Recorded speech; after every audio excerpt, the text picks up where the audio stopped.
네, 계속해서 예수 그리스도의 그 시험에 관한 말씀을 우리가 보고 있습니다. 그래서 지난주에는 저희가 돌을 떡으로 만들라라는 그 시험에 대해서 좀 살펴보았고, 오늘은 이제 둘째, 셋째 시험에 대해서 좀 살펴보려고 합니다. 그런데 그 전에 좀 생각해 볼 원하는 거는, 예수님은 왜 시험을 받으셔야 했을까라는 질문을 한번 해봅니다. 굳이 뭐 성육신 하시고 뭐 우리를 위해 죽으러 오신 거는 그래서 이해는 하겠는데, 굳이 뭐 시험을 꼭 받았어야 되나라는 질문을 해볼 수가 있어요. 근데 시험을 받으셨어야 하는 이유가 분명히 있습니다. 우리 인류의 첫 조상이자 첫 사람인 아담과 하와는 어, 참 사탄의 시험에 넘어짐으로 말미암아서 인류의 죄를 불러왔죠. 그래서 아담과 하와의 후손인 지금의 모든 인류는 사실은 태어나면서부터 죄를 가지고 태어나고 그 죄에 스트러글하며 죄에 따라 살다가 그 다음에 죄 때문에 영원한 죽음으로 갈 수밖에 없는 그런 운명에 놓였습니다. 그래서 아담을 통해서 지금까지 이렇게 형성된 모든 그 인류 중에 그 누구도 우리가 인류가 가진 이 죄의 문제를 해결할 사람이 아무도 없어요. 어차피 태어나면서 죄를 가지고 태어나기 때문에요. 죄의 본성을 가지고 태어나기. 그래서 누군가는 아담의 핏줄이 아니라, 아담의 라인이 아니라, 아담과 상관없이 온전한 죄가 없으신 그 누군가가 죄의 문제를 해결해야 된다는 거죠. 그러기 위해서 둘째 아담 되시는, 고린도서 말씀에서는 둘째 아담이라 했잖아요. 하나님 되시는 예수 그리스도께서 친히 하늘 보좌를 버리고 이 땅에 성육신하셔서 아담과 상관없이, 그래서 죄와 상관없으신 그 하나님께서 성육신하셔서 우리를 위해 죄를 담당하시는 말미암아 아담과 하와가 죄를 불러왔지만, 그래서 영원한 죄와 죽음 가운데 우리를 몰아갔지만, 두 번째 사람이요 두 번째 아담 되시는 예수 그리스도께서는 그 죄의 문제를 해결하고 영원한 죽음에서 영원한 생명으로 옮기시는 역사를 하셨어야 됐습니다. 무엇보다도 아담과 하와가, 창세기 3장 보면 나오지만 아담과 하와가 받은 그 시험은 지금 사단이 예수님에게 하는 첫째, 둘째, 셋째 시험을 똑같이 그대로 아담과 하와에게 했는데, 첫째, 둘째, 셋째 그대로 다 완전히 완패해서 넘어져 버렸습니다. 그래서 예수님께서는 둘째 아담 대신 예수님 오셔서 아담과 하와가 쓰러진 그 똑같은 시험을 다시 똑같이 받음으로 말미암아 이제 그 시험들에서 승리하심으로 스스로 죄에서 승리하시며 스스로 이제는 우리의 죄를 대속해서 친히 십자가에 달려 돌아가시고 우리 죄값을 치르시며 그리고 부활하셔서 주님만이, 예수님만이 유일한 구세주가 된다는 사실을 증명하셨어야 됐어요. 그래서 시험을 받을 수밖에 없었다라는 것입니다. 또한 더 나아가서는 예수 그리스도를 따르는 우리, 하나님의 자녀인 우리 성도들은 사단의 시험으로부터, 유혹으로부터 결단코 자유할 수가 없죠. 그렇기 때문에 우리는 사단을 대적해야 되고 또 사단을 대적해서 이겨야 되는데 그거에 도움이 필요하다는 거예요. 그 누구도 사단의 유혹으로부터 시험으로 자유할 수 없는과 동시에 그 누구도 스스로 사단의 시험에 이길 수가 없어요. 이미 아담과 하와가 그걸 증명했고 인류의 모든 후손들이, 인류 전체가 증명했고 증명하고 있고 나도 증명하고 있습니다. 예수 그리스도 없이, 그분의 도움 없이는 각양각색의 교묘한 유혹에, 내가 아는 유혹이든 내가 모르는 유혹이든 넘어지고 쓰러지고 하는 것이 우리의 현실이에요. 근데 하나님께서는 사단을 대적하고 이기고 또 이기게 도와주시겠다라고 하셨거든요. 그런 의미에서 예수 그리스도께서 친히 시험을 다 받으신 거죠. 말씀에 보면 이 첫째, 둘째 시험만 받고 끝난 게 아니었어요. 이 시험 받고 누가복음 4장에 동일한 말씀이 있는데요. 거기 보면 오늘 본문 11절에는 사단이 물러갔다라고 나오지만 누가복음 4장에 사단이 잠시 물러갔다라고 나와요. 그러면서 그 말씀의 이제 여러 내용들과 맥락들을 보면 사단은 지금 깨갱하고 잠시 물러났지만 예수님께서 공생을 하시는 그 3년 반의 사역 동안 끊임없이 계속해서 예수님을 시험하고 유혹하고 공격했어요. 친히 하기도 했지만 제자들을 많이 사용했죠. 그래서 베드로도 마귀짓 많이 했잖아요. 그렇죠? 왜냐하면 사단의 궁극적인 목적은 예수님이 십자가를 못 지고 또 그래서 구속 사역을 완성 못하게 하는 거였는데 제자들 통해서 그걸 못하게 했어요. 그래서 끝까지 그래도 예수님께서 십자가에 달려 들어가실 때 사단은 끝까지 포기 안 했어요. 그때 또 뭐라 그랬어요? 똑같은 말 했어요. 네가 하나님의 아들이면 뭐라 그래요? 내려와봐. 그 말을 쓰잖아요. 사람들을 통해서. 그래서 사단은 끝까지 시험을 하는데 예수님은 끝까지 단 한 번도 그 시험에 쓰러지지 않으셨어요. 근데 말씀에 보아 알지만 예수님 제자들도 여러 사람들 보면 뭐 성경에 많은 인물들도 사단의 유혹에 푹푹 쓰러졌을 때가 많다라는 것입니다. 그래서 이제 그런 성경 말씀을 통해서 우리에게 알려주는 것은 예수님께서 친히 모든 시험을 다 정말 사람이 받을 수 있는 종류의 시험은 다 받아보셨고 완벽하게 이기셨기 때문에 퍼펙트한 모델로서 무엇보다 우리가 각양각색의 연약함으로 시험을 받을 때에 우리의 시험 받는 내용과 우리의 괴로움과 우리의 여러 어려운 형편들을 예수님만큼 잘 이해하시는 분이 없다는 거예요. 왜냐하면 그분이 거기에 경험해봤기 때문이에요. 알기 때문이에요. 그분이 다 당해보셨기 때문이에요. 그런 그분이 내가 너와 함께하고 너를 도와주겠다라고 하셨어요. 그래서 예수 그리스도의 그 능력, 그분의 도움으로 사단을 대적하고 사단의 유혹을 이겨나가기 위해서 예수님께서는 친히 시험을 받으셨어야 됐어요. 야고보서 4장 7절 말씀 보면요. 잘 하시는 말씀이죠. 마귀를 대적하라. 그리하면 너희를 피하리라. 마귀를 대적하라라고 합니다. 어떻게?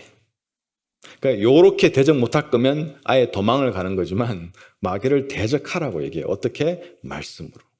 우리가 늘 말씀 안에 거하려고 말씀 따라 살려고 노력하는 가운데 그 말씀을 딱 사용하면 백전백승이다라는 거예요.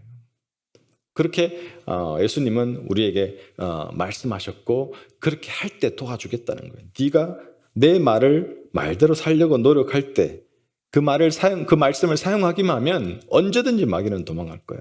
너로부터. 그렇게 말씀하신 거죠. 히브리서 2장 18절 말씀 보면 자기가 시험을 받아 고난을 당하셨은즉 시험 받는 자들을 능히 도우시리라. 말씀에 나옵니다. 본인이 다 해보셨기 때문에 시험 받는 자들에게 유혹받는 자들은 도울 수 있는 능력이 있고도 남는다라는 거죠. 그래서 이런 어떤 이유 때문에 예수님은 시험을 받으셨어야 됐어요. 죄의 문제 해결과 또 우리를 사단을 대적하고 사단을 이길 수 있도록 돕기 위해서. 그래서 오늘 말씀을 통해서 예수님의 둘째, 셋째 시험을 살펴보고 또한 예수님처럼 여러 가지 다양한 시험을 당할 때에 어떻게 우리가 예수님처럼 승리할 수 있을지를 좀 구체적으로 살펴보고 그런 승리의 삶 사는 여러분 되기를 축원합니다. 그래서 먼저 예수님의 둘째 시험입니다. 5절, 6절 말씀에서 성전에서 뛰어내려 하나님의 아들임을 증명하라라고 이제 두 번째 시험을 예수님께 이제 들이대고 있어요. 그러면서 살짝 again, 너 능력자잖아. 너 하나님의 아들이잖아. 사단은 잘 아니까. 그러니까 네가 능력자니까 네가 능력자임을 한번 증명해 봐야지. 그러면서 능력자임을 증명하는 것에 집중하게 해서 어쨌든 구원사역의 성취보다는 여러분 생각해 보세요. 예루살렘, 하나님의 거룩한 도성 예루살렘이죠. 가서 거기에서 성전 꼭대기, 예루살렘에서 그 당시에서 가장 높은 것은 성전 꼭대기였어요. 그래서 그 성전 꼭대기에서 나중에 누가 떨어져 죽어요? 야고보가 떨어져 죽어요. 젊은 순교에 죽죠. 근데 그 성전 꼭대기 딱 세워놓으면 얼마나 많은 사람들이 예수님을 보겠어요. 그렇죠? 근데 거기서 뛰어내리라는 거예요. 뛰어내려서 네 능력을 증명해보라는 거예요. 그래서 뛰어내려서 예수님이 안전하게 이렇게 착취하고 막 안 떨어지고 다리도 안 부러지고 막 사람들이 보고 얼마나 놀래요. 야, 진짜 이 능력자가 왔네. 우리가 기다리던 그 메시아가 맞구나. 그래서 사람들이 자기들이 그려놓은 그 정치적 메시아, 그 힘의 메시아, 그래서 자기들이 필요를 채워주고 자기들이 로마로 압제로부터 해방시켜주고 이제는 부강하게 만들어주고 뭐 자기가 온갖 원하는 그 육체의 필요를 채워줄 그런 정치적 메시아를 봤다라고 이젠 자기 눈으로 봤다라 해서 온 도성이 온 나라가 이제 예수님을 꽉 붙잡고 메시아 난리 나겠죠. 물론 잘못된 메시아로 이해하지만. 그러면 예수님에게는 구속 사역을 위해 그분이 걸어가셔야 될 길을, 하셔야 될 일을 못하게 되는 거예요. 사단이 노린 게 바로 이거예요. 사단이. 그래서 계속 네가 하나님의 아들이면 라고 그런 속임수를 쓰고 있죠. 근데 이런 성전에서 뛰어내리라 명하면서 사람들에게 잘못된 메시아의 인식을 심어주려는 그 계략 뒤에는 훨씬 더 구체적이고 깊은 그런 계략들이 숨어 있어요. 그 세 가지를 우리가 말씀해 볼 수 있는데요. 첫째는 성전에 뛰어내리라 함으로 말미암아 사탄은 성전 자체를 시험했어요. 성전 자체, 하나님의 성전 자체를 시험했습니다. 5, 6절에 이에 마귀가 예수를 거룩한 성으로 데려다가 성전 꼭대기에 세우고 이르되 만일 네가 하나님의 아들이거든 뛰어내리라 기록되었을 때 그가 너를 위하여 그의 사자들을 명하시리니 그들이 손으로 너를 받들어 발이 돌에 부딪히지 않게 하리로다 하였느니라. 이 성전 여러분, 성전은 무엇 때문에 존재합니까? 성전의 존재 이유가 뭡니까? 오늘날 교회입니다. 예배당입니다. 존재 이유가 뭐예요? 예배하기 위해서 존재합니다. 교회의 존재 이유는 예배예요. 교회의 존재의 본질은 선교예요. 근데 사탄에게는 예배가 중요치 않아요. 오히려 지금 사탄은 온 사람들이 자꾸 하나님을 예배하고 자기를 예배하자니까 화가 난 상태죠. 그래서 어떻게 하든 예배를 방해한다. 즉 성전의 원래 사용 목적, 성전의 원래 존재 이유를 아예 없애버리고 성전을 잘못된 목적과 잘못된 이유로 세워지고 사용하도록 지금 몰아가고 있어요. 사단은 예수님께 성전을 마치 능력의 행사 장소로 전락시키는 지금 그런 계략을 펼치고 있는 거예요. 여러분 교회 역사를 보십시오. 다 빼고 한국에 지금 짧은 20, 30년만 둘러보서 그 안에 교회 역사를 보십시오. 어느 지역에 어느 교회가 막 대폭발할 때 물론 다 그런 건 아니지만 어느 기도원이 정말 유명해서 수만이 맨날 가고 어느 교회가 정말 유명해서 수만이 맨날 모이는 곳의 특징이 뭐였어요? 능력을 행했어요. 어느 목사가 막 기도하고 손만 얹으면 막 귀신을 물려라! 그리고 뭐 하면 사람들이 뒤집어지고 막 병이 낫고 암이 낫고 막 온갖 능력이 행해질 때 온 전국에서 버스 대절해서 그 교회로 몰려가고 기도원 몰려가고 이런 일이 나면서 막 교회가 막 폭발부흥하는 것 같았어요. 그 교회들, 그 기도원들 지금 다 어떻게 됐어요? 이단되고 풍지박산 나고 무리를 일으키고 그게 중심이었던 권사, 목사, 장로 이런 사람들은 난리가 났죠. 교회는요, 능력 행사의 장소가 아니에요. 생각해보세요. 갑자기 주님의 일기 교회 예배 때마다 사람들이 막 죽을 병이 나요. 갑자기 막 임 목사가 미쳐나대시 귀신 안 물러가! 했는데 막 갑자기 뒤에서 거품 흘리면서 막 귀신이 막 물러가. 이게 온라인 예배야. 사람들이 이걸 보기 시작했네? 그러면 한 달 안에 어떻게 될까요? 자리가 없을 거예요, 여기. 자리가 진짜 없을 거예요. 비행기 타고 올 거예요. 이게 사단이 노리는 거예요. 능력을 행사하는 자체가 잘못된 게 아니에요. 근데 능력을 행사하는 성전으로 변해버리면 예배가 살짝이 온데간데 없어요. 예배는 살짝이 뒤로 가 있고 능력 행하는, 그러니까 사람의 어떤 엔터테인먼트 하는 곳, 하나 사람 중심, 한 어떤 능력을 행하는 목사든 권사든 장로든 집사든 누구든 간에 그 사람 중심, 그래서 그 능력을 보기 위해서 사람들이 모이는 거예요. 예배하기 위해서가 아니라.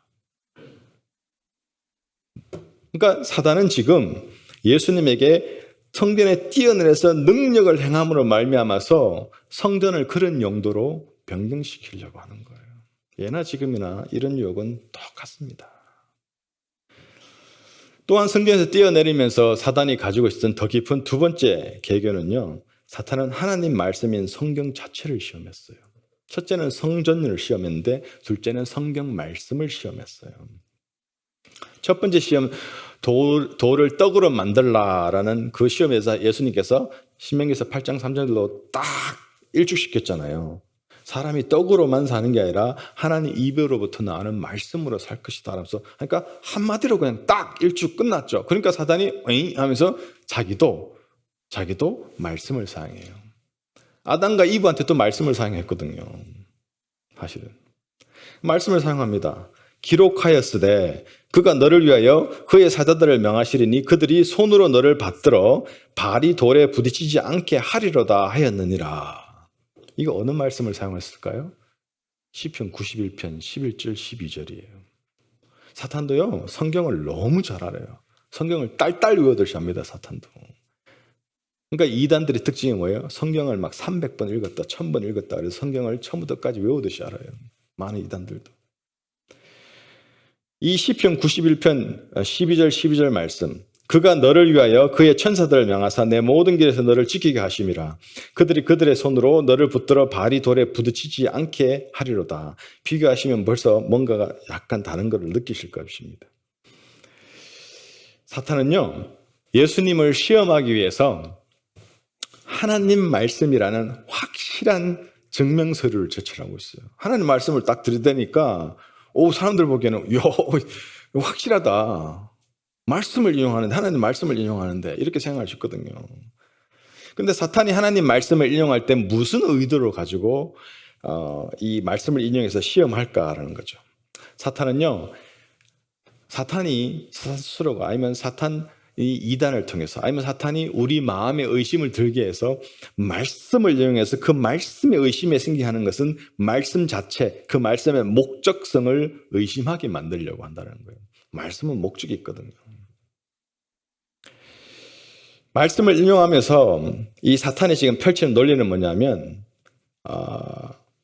하나님의 아들인데 하나님의 아들이라면 이 뛰어내렸을 때도 멀쩡한 이 능력을 발휘하게 된다는 거예요. 하나님의 아들인데 말씀에서 지켜 보호한다. 천사들을 보내서 지켜 보호한다고 하지 않았냐. 근데 하나님의 아들인데 뛰어내리면 당연히 보호한다고 들으면 맞는 것 같거든요. 아멘 할 만하거든요. 그래서 뛰어내려도 안전해. 그게 하나님 말씀이 지금 여기 얘기하잖아. 하나님 말씀이 입증하잖아. 안전해. 뛰어내려. 그래서 말씀을 들으대요. 근데 여기에서 개교가 뭔지 아세요? 예수님이 그거에 후딱 넘어가가지고 오케이 해가지고 뛰어내렸어.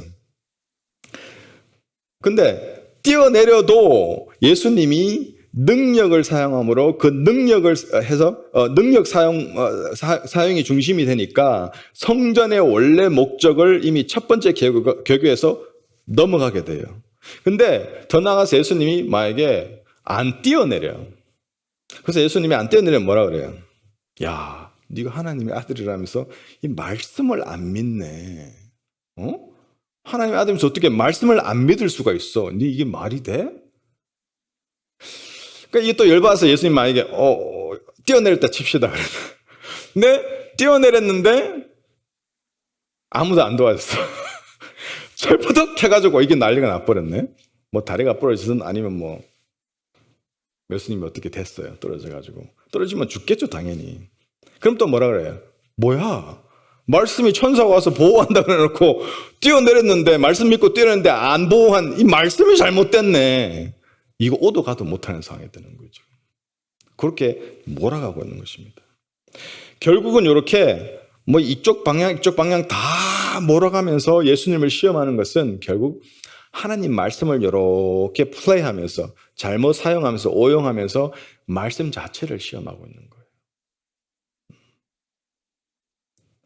결국은 이걸 통해서 either way 성경은 믿을 만한 것이 못 돼. 안 뛰어내려도 이봐 하나님의 아들인 자가 말씀을 안 믿는데 니들이 하는 말씀을 왜 믿냐. 이거 아니면 뛰어내렸는데 아무도 안 도왔어. 그거 봐 뛰어내려도 아무도 안 도와주잖아. 그 말씀은 거짓말. 말씀을 못 믿게 하려는 거예요. 이게 사탄의 의도예요. 근데 우리가 보면 시편 91편 말씀은요 뛰어내림에 관한 말씀이 전혀 아닙니다. 시편 91편의 말씀은 인생의 전체 여정 가운데 하나님께서 그의 자녀들을 책임지고 보호하시고 인도하신다는 약속이에요. 인생 전체 여정이에요. 그래서 사탄이 지금 교묘하게 시편 91편에서 말씀을 인용했지만 뭘 빼고 인용했어요. 시편 91편 말씀 보면 모든 길에서라는 말씀이 있거든요. 그걸 싹 뺐어요. 왜냐하면 모든 길이 원문에서는 내 인생 전체 여정에서 이 뜻이거든요. 그러니까 어떤 한 사건이 아니에요.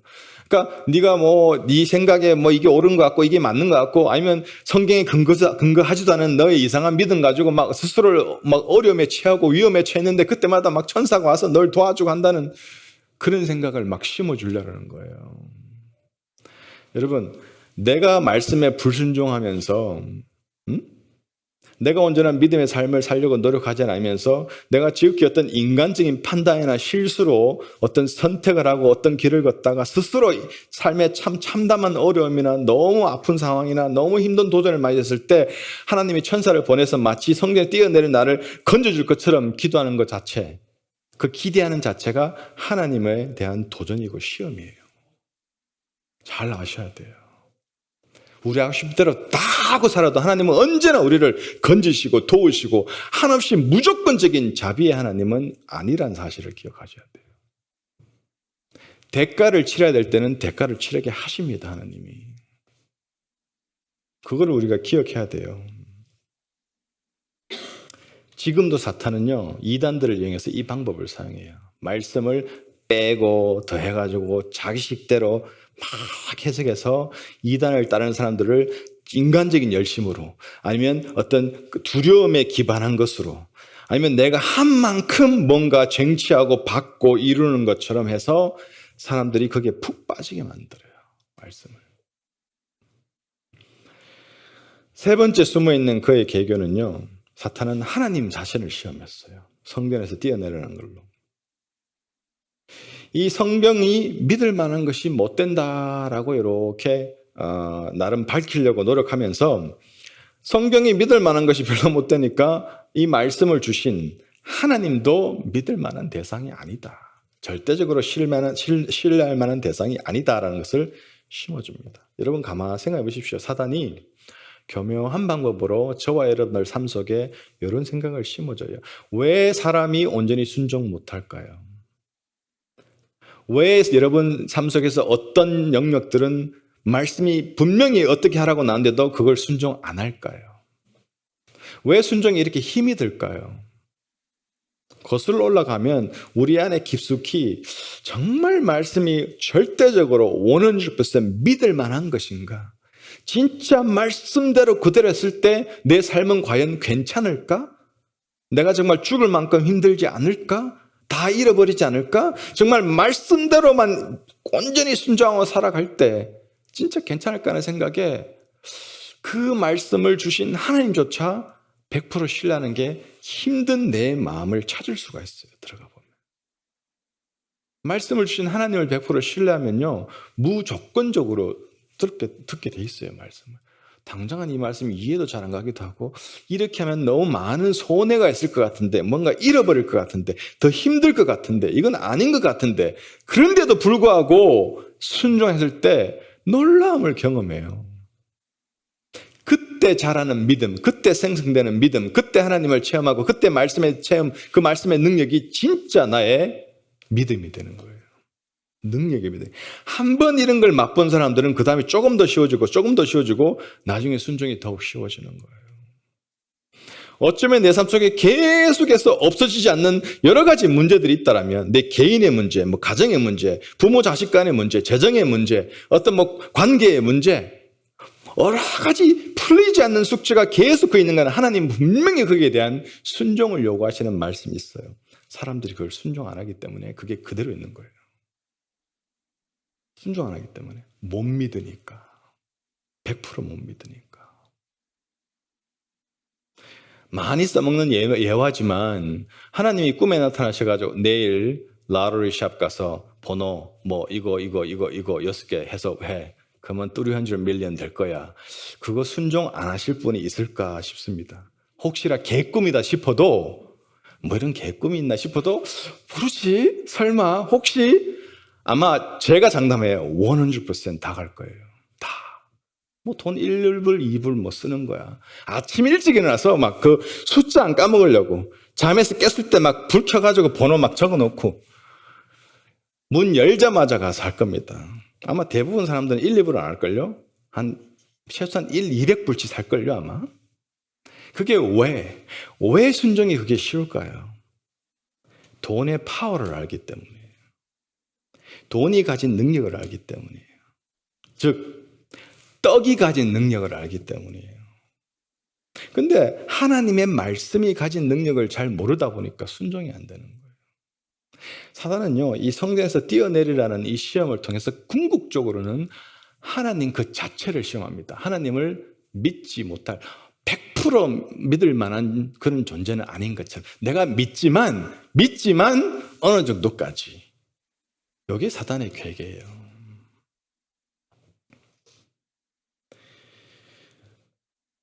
아담과 하와를, 특히 하와를 유혹할 때 사단이 그랬거든요. 말씀을 인용하면서 하나님이 진짜 그랬어? 하나님 진짜 저거 보지도 말라 그랬어?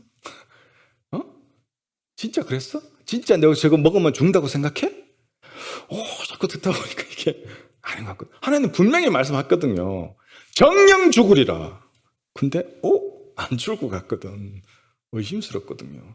하나님이 직접 얘기했는데도, 물론 하와는 남편에게 들었죠. 남편한테. 그래서 이 부족한 남편이 와이프를 잘못 가르친 거죠. 인도를 잘못한 거죠, 물론. 그런데 못 믿은 거예요. 쓰러졌어요. 네, 예수님은 그러지 않으셨어요. 예수님은 어떻게 대응하셨어요? 7절 말씀 보면 예수께서 이르시되 또 기록하였으되 주 너의 하나님을 시험하지 말라 하였느니라 하시니. 지금 성전 자체를 시험하고 말씀 자체를 시험하고 성전의 주체 주인 되시고 말씀의 주체 주인 되시는 하나님을 시험하지 않습니까? 그거에 대해서 주 너의 하나님을 시험하지 말라는 거예요. 자신의 욕심과 사탄의 유혹에 미혹되어서 많은 경우에 참 우리 스스로 위험에 빠뜨려지는 경우가 있습니다. 그때 우리가 신적인 능력을 간구하기 이전에 나를 통해서 하나님 자체를 시험한, 나를 통해서 말씀을 시험한 그 사단에 대해서 정말 우리가 정말 억울하고 그냥 거룩한 분노를 가지고 그거에 대해서 정말 이제는 내가 말씀 안에 내가 살겠다. 지금 내가 잿더미에 앉았지만, 지금 내 스스로 어려운 상황에 있지만 여기서부터 내가 이제는 말씀으로 일어서겠다. 그러면서 이제는 다시는 나를 통해 하나님 시험하지 말라 선포하면서 이제는 말씀으로 돌아가야 됨을 예수님께서 친히 가르쳐 주시는 것입니다. 세 번째 시험은요, 무슨 시험이었습니까? 8절 9절 마귀가 또 그를 데리고 지극히 높은 산으로 가서 천하 만국과 그 영광을 보여 이르되 만일 내게 엎드려 경배하면 이 모든 것을 주리라.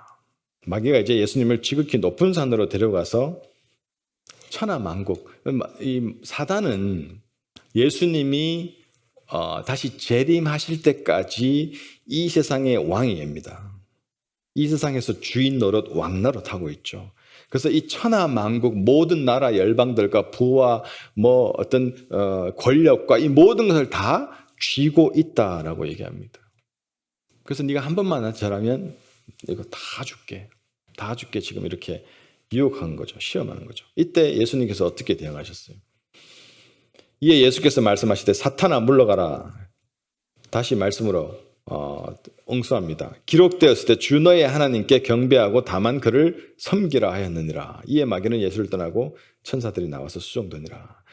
이 세 번째 시험은 우리에게 주는 그 어떤 메시지는요, 우리가 살아가면서 우리가 이 세상 삶 속에서 책임지고 있는 책임들이 있어요. 우리의 의무가 있어요. 우리의 역할이 있습니다.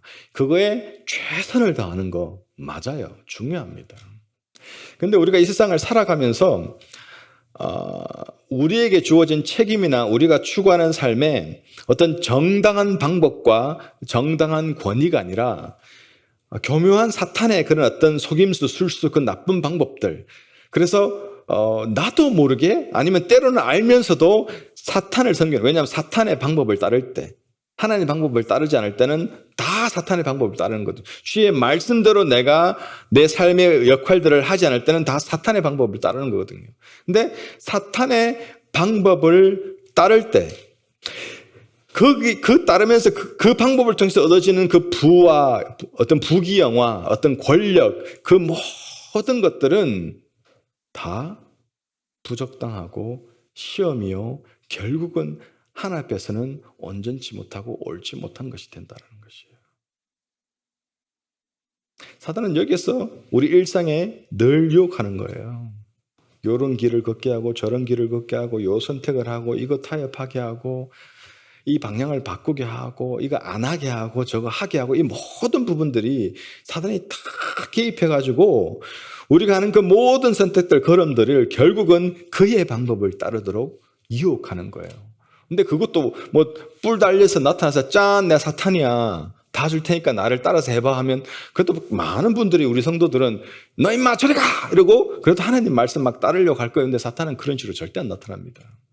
천사를 가정에서 나타난다. 광명한 천사처럼 나타난다 그랬잖아요. 그래서 이게 하나님의 음성인지 사단의 음성인지 모를 정도로 상상해서 교묘하게 우리를 유혹한다 그래요. 저는 그런 생각을 해봐요. 이 세 번째 시험에서 한 번만 사탄한테 절하면, 그러니까 네가 내 방법을 따르면 부귀영화 권세 네가 원하는 거 다 주겠다. 이 유혹이라는 걸 생각해 볼 때 사람의 인생이 어떻게 가만보면 공간 확장이야. 가만 생각해 보면요. 이게 무슨 말인가 보면 보세요. 열심히 내가 돈도 벌고 뭐 어떤 뭐 인기도 구축하고 명성도 높이고 여러 가지 뭐 어떤 권력도 가지고 어떤 인지도 뭐 여러 가지 소셜 스테이터스 이런 거 다 열심히 노력하고 특별히 돈을 더 많이 벌고자 하는 그 모든 노력 속에는 그 비하인드는 결국은 그 돈을 통해서 부귀 영화를 통해서 권력을 통해서 공간 확장이에요. 나의 주거지가 되는 집 확장 계속. 그렇죠? 내가 원하는 대로. 어떤 내가 일하고 살아가는 그 직장의 내 영역, 내 공간, 내 입김, 내 파워 확장이에요. 또 내가 누리는 삶의 어떤 생활 영역들, 돈이 많으면요, 내가 베케이션도 뭐 자가 비행기 타고 어디든지 갈 수도 있어요. 내 베케이션이 동네 주변에 조그마한 데서 이제는 온 세계 어디든 갑니다. 여유 있게. 온 지구가 나의 베케이션 데스티네이션 될 수도 있어요. 더 많은 걸 쌓을 수 있어요. 이 모든 게 뭐예요? 공간에 제약된 거예요. 전부 다. 근데 일평생 공간 확장하다가 끝나요. 그냥 어떻게 보면은. 조금 더 큰 공간을 가지겠다고. 여기에 정말 많은 어떤 사탄이 속임수를 써서 일평생 공간 확장에 노력하다가 끝나게 만들어요. 가장 비근하게 집을 예를 들었을 때 원베드룸에 화장실 하나 있는 거에다가 열심히 살아서 투베드룸에 화장실 2개 있는 거, 열심히 살아서 쓰리베드룸에 화장실 3개 있는 거, 열심히 살아가 이제는 뭐 약간 좀 더 큰 대골 같은 집. 열심히 살다가 이제는 또 이것도 가니까 이제 거라지 2개 있는 거, 거라지 3개 있는 거. 또 거기에다가 차를 채우고 이런 삶을 계속 하게끔 만드는 거예요. 내 자녀들에게 막 부족함 없이 막 쏟아부을 수, 원하는 거 다 해줄 만한 그런 노력. 그래서 자녀들의 공간도 계속 확장해 주려는 그런 노력들. 예수님에게는요, 단 1%도 이거에 관심이 없었어요. 마귀의 시험에 대응하신 예수님을 보면요, 예수님의 가장 초집중된 유일한 관심은 하나님을 섬기는 거였어요. 하나님을 경배하는 일이었어요. 그분의 뜻을 이루는 것이었어요. 단 한 번도 거기에서 빗나간 적이 없습니다. 이건 뭐예요? 우리가 초집중해서 어떤 대가를 치르더라도 초집중해서 하나님을 경배하고 하나님을 섬기고 그분의 뜻을 이루는 삶에 초집중하면 그 집중한 삶 속에서 내게 주어진 삶에 최선을 다할 때 하나님께서 필요한 모든 것을 채워주신다는 거예요. 이것이 마태복음 6장 3절의 하나님의 흔들림 없는 약속이잖아요. 우리가 기억해야 되는 것은 목표도 중요하지만 방법이 더 중요해요. 우리 교회가 비전적 목표를 가지고 있죠. 제가 인간적인 방법으로 이 비전적 목표를 이루자면 교만한 얘기겠지만 1년 안에 이룰 수 있을 것 같아요. 돈으로. 그러면 제가 저는 이제 은퇴하고 저는 이제 교회에 그냥 교인 되고 다른 분 모셔오고 저는 열심히 이제 제가 가진 그걸로 돈을 다 끌어와서 이 목표들 다 이루겠습니다. 그럴 수 있어요. 사단은 실제로 그걸 저한테 많이 유혹해요. 솔직히. 그게 하나님 뜻 아니라고 생각해? 왜 하나님이 나한테 이런 기회들을 지금도 버젓이 눈앞에 이런 기회들을 다 주셨을 것 같아? 왜 그걸 굳이 마다하는데? 왜 이런 목표들을 주셨을 것 같아? 그거 쓰라고 있는 거야. 지금도 유혹해요. 그러나 목표지만, 주신 목표지만 우리 삶의 교회의 비전적 목표도 있지만 우리 개인의 삶의 목표도 있어요. 근데 그 목표도 중요하지만 그 목표를 이뤄가는 방법이 훨씬 중요합니다. 아무리 좋은 것도 그것을 얻는 수단이 하나님의 방법이 아니면, 하나님의 때가 아니면 그건 잘못된 거예요. 얻어도 그건 나중에 내 목에 칼이 될 수 있습니다. 크리스찬들이 세상 속에서 출세할 수 있고 출세해야 됩니다. 성공할 수 있고 성공해야 돼요. 크리스찬들이 세상에서 권력을 가지면 안 되나요? 권력 가질 수 있고 가져야 됩니다. 그러나 출세하고 성공하고 권력 가지고 재물을 가지고 부자 되고 이 모든 방법이 내 삶이 초집중해서 하나님 뜻을 이루고 하나님만 섬기는 것에 초집된 그 삶 속에서 내 삶에 주어진 삶에 열심을 내고 최선을 다하면 그때 주어진 나에게 부와 권력 그 무엇이든 그것이 일확천금이든 세상의 모든 돈이든 세상의 권력이든 그건 하나님께로부터 온 선물입니다. 근데 하나님께 초집중되지 안 된 상태, 내 삶의 주의 뜻을 이루려고 초집중된 상태가 아닌 상태에서 내가 최선으로 열심히 해서 이뤄간 그 모든 것은 허사고 사단의 방법으로 얻어진 거예요. 여러분 분명히 기억하셔야 돼요. 하나님께 초집중되어 있을 때 여러분이 하나님 주시는 걸 누리는, 그게 부든 건강이든 어떤 공간 확장이든 그는 편안하게 자유롭게 감사함으로 기쁨으로 누리고 나누세요. 아무 문제 없습니다. 그러니까 그것을 위해서 하나님을 뒤로하고 뜻을 뒤로하고 믿음을 타협하고 노력하면 그것은 결단코 주께로부터 온 것은 아닙니다. 예수님이 시험을 통해서 우리를 그걸 가르쳐 주셨어요. 말씀을 맺습니다. 우리가 예수님의 첫째, 둘째, 셋째 시험에서 본 것처럼 사단의 시험은 너무나도 교묘해요. 깨어있지 않으면 이게 시험인지 복인지도 모를 만큼 정말 교묘하게 우리 삶의 우선순위를 바꿉니다. 떡이 아니라 말씀, 육의 필요보다는 영의 필요가 더 중요한데 바꿉니다. 우선순위를 육의 필요로. 하나님의 말씀을 살짝 바꿔서 교묘하게 우리를 유혹해서 오히려 말씀을 믿지 못하고 하나님을 못 믿게 합니다. 때로는요, 목적과 수단과 방법을 가릴 필요 없이 내게 가지고 있는 어떤 목표들이 있다면 그거를 이루고 노력하고 모든 걸 타협하고도 이루고 살도록 노력하는 삶을 유혹한다는 거예요. 그것이 너무나도 교묘하게 옵니다. 이런 어떤 악하고 교묘한 사탄의 시험을 우리가 간파하고 알아차리고 이기기 위한 방법들을 간단히 살펴보고 마칠까 합니다. 첫째로는 악한 마귀의 유혹에 넘어가지 않고 이기기 위해서는 우선적으로 우리가 마귀의 유혹, 마귀의 음성과 하나님의 음성을 구분할 줄 알아야죠. 얼마나 중요합니까? 마귀는 하나님의 음성처럼 대부분 많이 다가와요. 여러분, 많은 사람들이 목사님, 제가 작전 기도하고 있는데 하나님의 이런 음성이 들렸어요. 그래서 이런 내용인데 저는 들으면서 벌써 그 사단의 음성인데 알아요. 대부분. 본인은 확신에 차 있어요.